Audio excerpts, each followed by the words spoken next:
তৈরি হল 2012 সনে। তার মানে কি একটা প্রশ্ন জাগবে, পোক্সো আইনটা কি?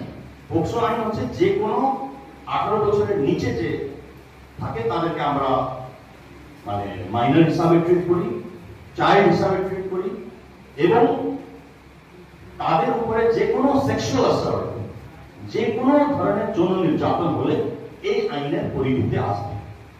তাহলে আপনার মনের মধ্যে একটা প্রশ্ন জাগতে পারে, তাহলে কি 2012 সালে আগে কোন আইন ছিল না দেশে, তাই কি না?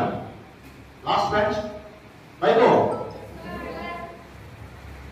তাহলে মনের মধ্যে তোমার একটা প্রশ্ন জাগতে পারে যে তাহলে কি 2012 সালের আগে কোন আইন ছিল না? ডেফিনেটলি ছিল। তখন কি ছিল? ভারতীয় দণ্ডবিধি ছিল, আইপিসি। এখন সেটা চেঞ্জ হয়ে বিএনএসএস হয়েছে। তো এবার হচ্ছে সেইটাতে কভারেজ ছিল, কিন্তু সেক্সুয়াল অ্যাসল্ট মাইনিউটলি ডিসকাস করা ছিল না। সেক্সুয়াল অ্যাসল্ট কি কি হতে পারে? একটা যৌন নির্যাতন কি হতে পারে? একটা ছেলে একটা মেয়ের গায়ে হাত দিল, সেটাও সেক্সুয়াল অ্যাসল্ট। একটা ছেলে একটা মেয়েকে রেপ করলো, সেটাও সেক্সুয়াল অ্যাসল্ট। তাহলে সেক্সুয়াল অ্যাসল্টের বিভিন্ন ধরনের, একটা ছেলে নোংরা ভাবে একটা মেয়েকে তাকাচ্ছে, তোমরা মেয়েরা খুব সেন্সিটিভ হয়, এটা উপরওয়ালা তোমাদেরকে একটা সেন্স দিয়েছে।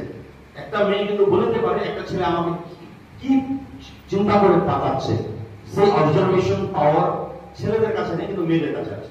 এটা উপরওয়ালা, এটা ন্যাচারাল আছে। তো আপনি বলতে পারবেন যে নোংরা দেখা তাহলে কি এটা সেক্সুয়াল অ্যাসল্ট না? তখন 2012 আগে কিন্তু এইগুলোর এক্সপ্লানেশন করা ছিল না আইনে। এখন কিন্তু এই জিনিসগুলো প্রপারলি এই আইনে, এটা পোক্সো অ্যাক্ট আছে 2012 সালে যেটা তৈরি হলো, এখানে ভিভিডলি ডিসকাস করা আছে কি ধরনের সেক্সুয়াল অ্যাসল্ট করবে, কি ধরনের পানিশমেন্ট। এবার এখানে একটা মজার জিনিস যেটা আছে, আগে যেটা সেক্সুয়াল অ্যাসল্টের পানিশমেন্ট ছিল কম ছিল, এখন কিন্তু সেক্সুয়াল অ্যাসল্টের পানিশমেন্টটা higher. Even life imprisonment, death অবধি পানিশমেন্ট আছে। তাহলে এটা কেন প্রয়োজন হলো? আপনারা জানেন যে নির্ভয়া কাণ্ড দিল্লি, যদি না জেনে থাকেন কোনো টাইম নেটে একটু দেখে নেবেন। এটা একটা ভয়ানক একটা স্টোরি ছিল। আমি এটা এক্সপ্লানেশন এখন করছি না, কারণ এটা সবাই জানে বা নেটে পেতে হবে। এবার হচ্ছে তাহলে এরকম একটা সেক্সুয়াল অ্যাসল্ট হলে তার সাজা কি? 10 বছর। এটা নিয়ে দেশে পুরো দেশে হাঙ্গামা হলো, আপনারা জানেন অনেক কিছু হলো, দিল্লিতে ঝামেলা হলো। তারপরে একটা সরকার একটা কড়া আইন নিয়ে আসে।